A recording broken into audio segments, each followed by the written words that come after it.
Hello दोस्तों, आइए इस नई कहानी में आप सभी लोगों का स्वागत है। आज आपके लिए एक बहुत ही अच्छी प्यारी सी स्टोरी लेकर आए हैं। दोस्तों, आज की इस स्टोरी का शीर्षक है अमीर बहू और गरीब बहू। तो चलिए हम आप लोगों को कहानी की तरफ ले चलते हैं। दोस्तों, यह एक मोरल स्टोरी है। एक समय की बात है, एक गांव में दो सगे भाई रहते थे, राम और श्याम। दोनों बचपन से साथ पले बढ़े थे, लेकिन उनकी किस्मत ने उन्हें अलग अलग रास्तों पर डाल दिया। राम मेहनती और समझदार था, लेकिन उसकी आमदनी सीमित थी, इसीलिए वह गरीब ही रहा। दूसरी ओर श्याम ने व्यापार में खूब तरक्की की और अमीर बन गया। दोस्तों, समय बीतता गया और दोनों भाइयों की शादी हो गई। राम की पत्नी सीता एक साधारण, विनम्र और मेहनती महिला थी, जबकि श्याम की पत्नी रेखा अमीर घर से आई थी और शान शौकत की आदी थी। दोनों बहुओं की परवरिश और सोच में जमीन और आसमान का अंतर था। रेखा को महंगे कपड़े और गहने और नौकर चाकर पसंद थे। वहाँ घर के किसी काम को हाथ नहीं लगाती थी और हर समय आदेश देने की मुद्रा में रहती थी। वह गांव की महिलाओं से ज़्यादा घुलती मिलती भी नहीं थी, क्योंकि उसे लगता था कि वो उसके स्तर की नहीं है। उसे अपनी अमीरी पर बहुत घमंड था और वह गरीबों को तुच्छ समझती थी। दूसरी ओर सीता बहुत साधारण जीवन जीती थी। वह सादा कपड़े पहनती, घर के सभी काम खुद करती और पड़ोसियों से भी प्रेम पूर्वक व्यवहार करती। वह सभी की मदद करने के लिए हमेशा तैयार रहती थी। गांव में उसकी ईमानदारी और सादगी के चर्चे थे। दोस्तों, वक्त का फेर ऐसा आया, समय के साथ श्याम का व्यापार डूब गया। गलत निवेश और अहंकार ने उसकी अमीरी को ख़त्म कर दिया। नौकर चाकर चले गए, संपत्ति बिक गई और वह अपने ही भाई राम के घर शरण लेने पर मजबूर हो गया। अब रेखा को उसी गरीब बहू सीता के साथ रहना पड़ रहा था, जिसे वह हमेशा तुच्छ समझती थी। सीता ने बिना किसी भेदभाव के रेखा और श्याम को अपने घर में अपनाया।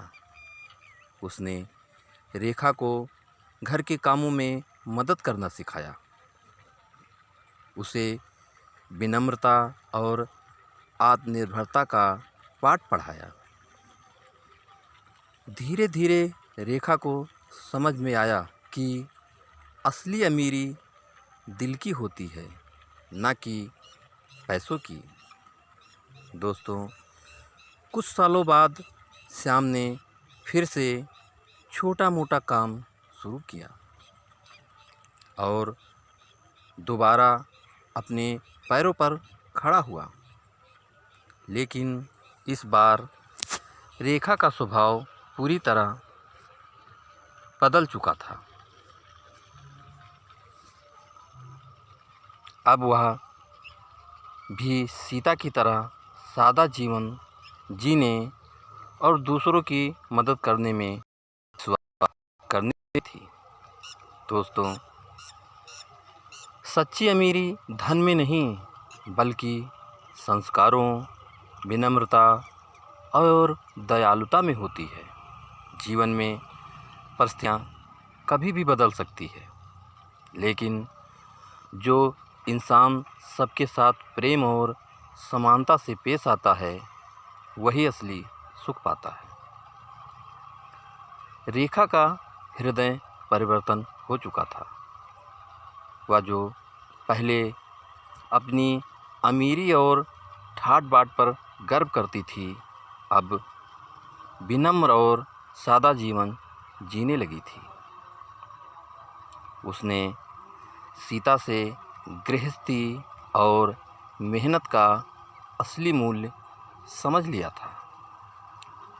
अब वह भी घर के कामों में हाथ बटाने लगी और पड़ोस की महिलाओं से घुलने मिलने लगी।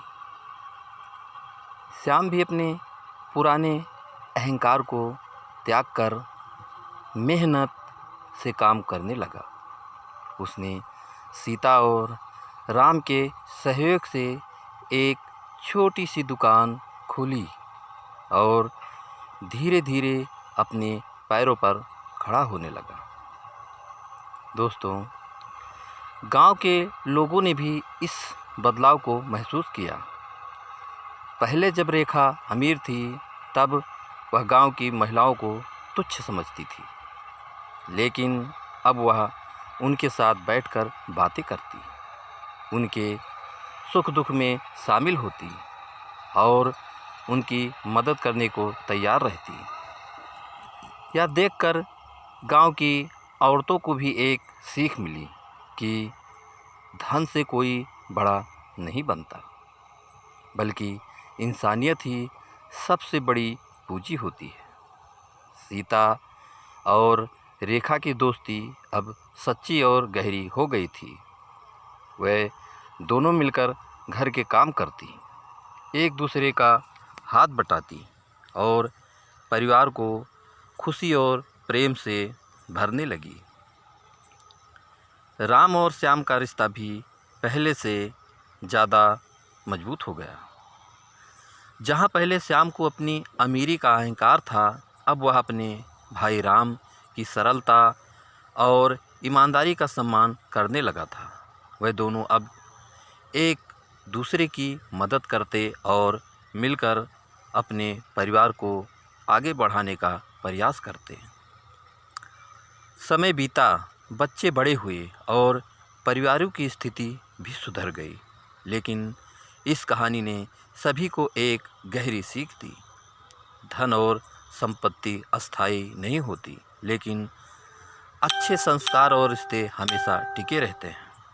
अब रेखा भी अपनी संतान को यही सिखाती थी कि मेहनत, प्रेम और समानता ही जीवन की असली पूंजी होती है। गरीब बहू सीता की सहनशीलता और मेहनत ने सबको बदल दिया था और उसने साबित कर दिया था कि सच्ची अमीरी दिल में होती है, ना कि जेब में। तो दोस्तों, ये कहानी आपको कैसी लगी, हमें कमेंट करके ज़रूर बताइएगा। और दोस्तों, एक लाइक ज़रूर कर दीजिएगा, क्योंकि आपके लाइक से ही हमें मोटिवेशन मिलता है। और दोस्तों, अगर अभी तक आपने हमारे इस चैनल को सब्सक्राइब नहीं किया है, तो प्लीज़ जल्दी से आप हमारे इस चैनल को सब्सक्राइब कर लीजिए, जिससे इसी तरह अच्छी और प्यारी कहानियाँ आप लोगों के बीच पहुंचाता रहूं और आप लोग इसी तरह कहानियों का आनंद उठाते रहें। तो दोस्तों, एक नई कहानी के साथ आपसे फिर मुलाकात होगी। तब तक के लिए नमस्कार।